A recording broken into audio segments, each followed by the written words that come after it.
Hello my friends, and welcome back to the rabbit hole, and welcome to a review and comparison of 4 jbeauty sunscreens, 2 of which are matte and 2 of which have a natural finish. In case you saw a specific sunscreen in the thumbnail that you would like a review on, please know that there are timestamps and links in the description box below so you can jump right to just that review. But I would like to take a few moments to tell you a little bit about this video before we start the reviews. So, this is kind of a follow-up to my 2023 waterproof, water-resistant sunscreens video, in which I, a K-beauty enthusiast, discovered that jbeauty sunscreens cover my needs better for swimming, for sweating. But I also ended up discovering that it was actually possible to have something other than a very dewy finish, or dewy to very dewy finish. So in the event you are clicking on this video and you like a more dewy finish, might I suggest to you K-beauty, just kind of any K-beauty sunscreen.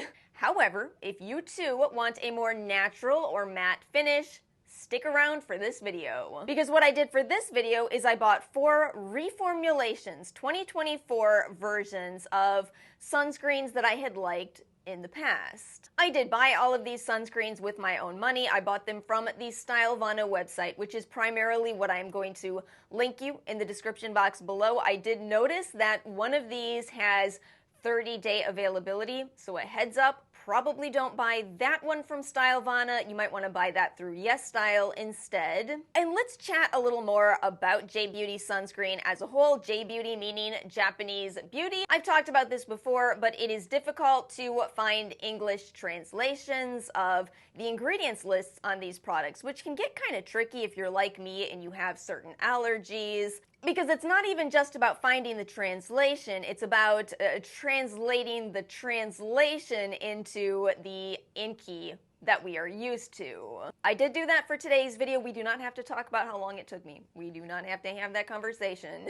You will also notice that these products do contain denatured alcohol. At this point, I am just thoroughly convinced that's part of why they feel lightweight on your skin, why they do look more natural and more matte versus dewy, because that's a big difference versus Korean sunscreens. Unlike with K-beauty, you don't get expiration dates with these products. However, you do get more frequent reformulations, so you often have a guess as to how old your products are. Though, you know, I did actually hear there's some kind of a spirit that you can find wherein you trade off half your lifespan and you'll be able to see the expiration dates of these products floating above them.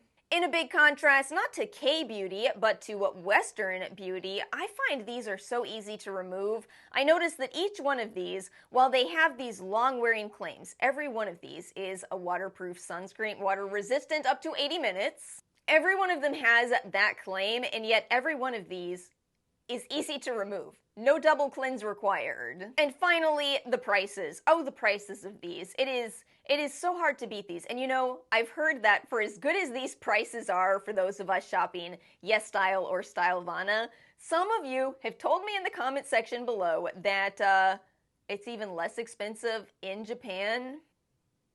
Y'all are spoiled. You know you're spoiled?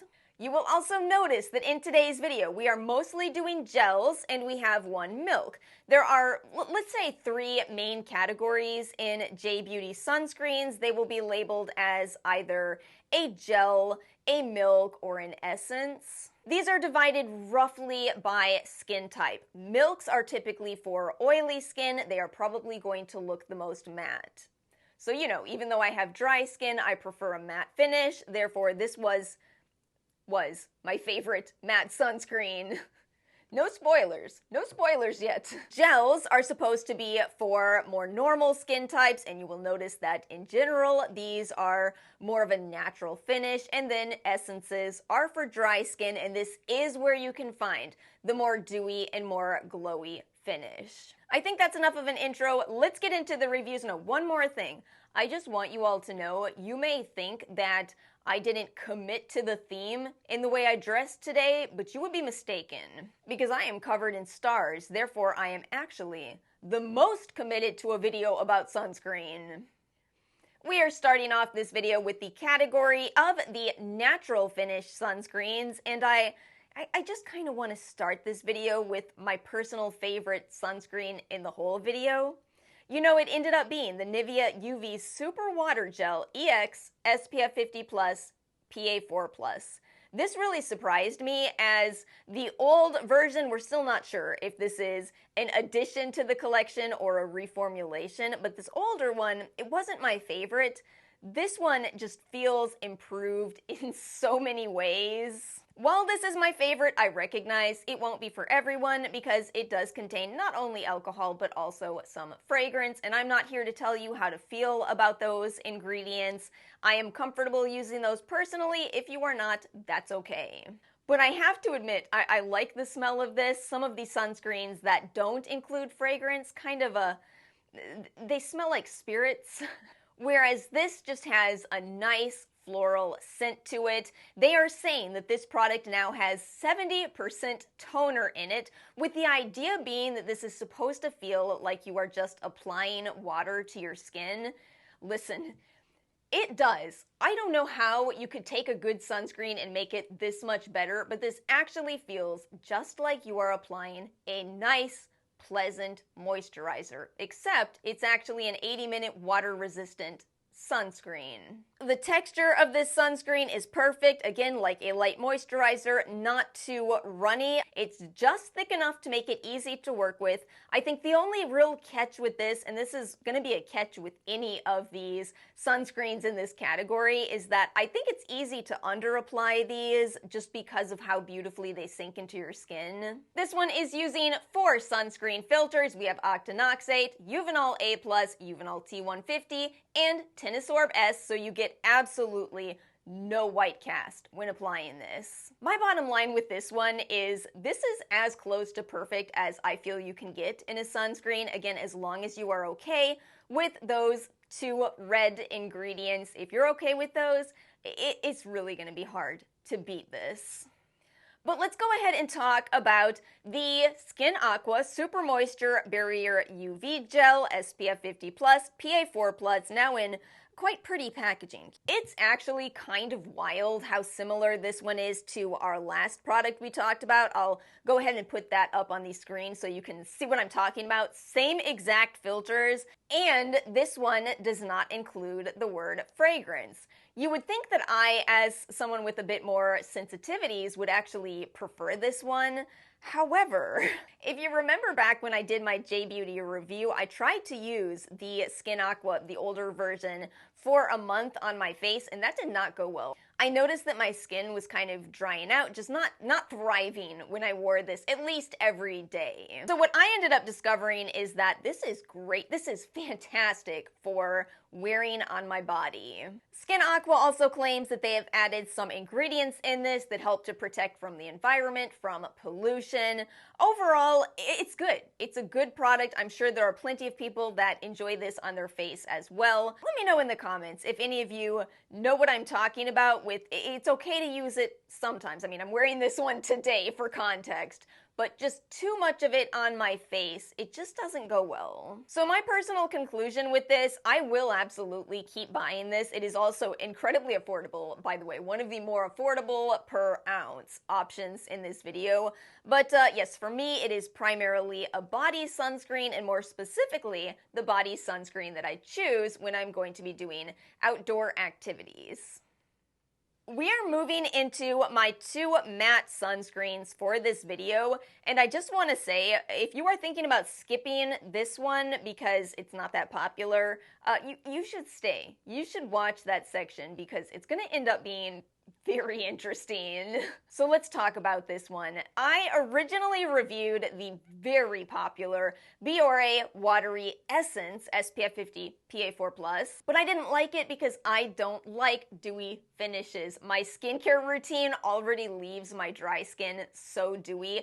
I really felt like that looked greasy on me. Maybe not on everyone, but on me. So I thought, you know, I haven't heard great things about the Biore watery gel, SPF 50+, PA4+, but why not give it a try? The Stylevana website said that this is a brand new reformulation, and beyond that, they say something pretty interesting with this one. They say that this is the Taiwanese version. And to be clear, this is still under Biore Japan. It's still making claims on that technology that was developed in Japan. I got this in, and lo and behold, this is 90 milliliters, which is not the size of the 2023 reformulation. So we really are talking about something different here. But beyond that, I am so excited to tell you, I actually got not only the ingredients list in inky format, but it also tells the exact percentage of these filters.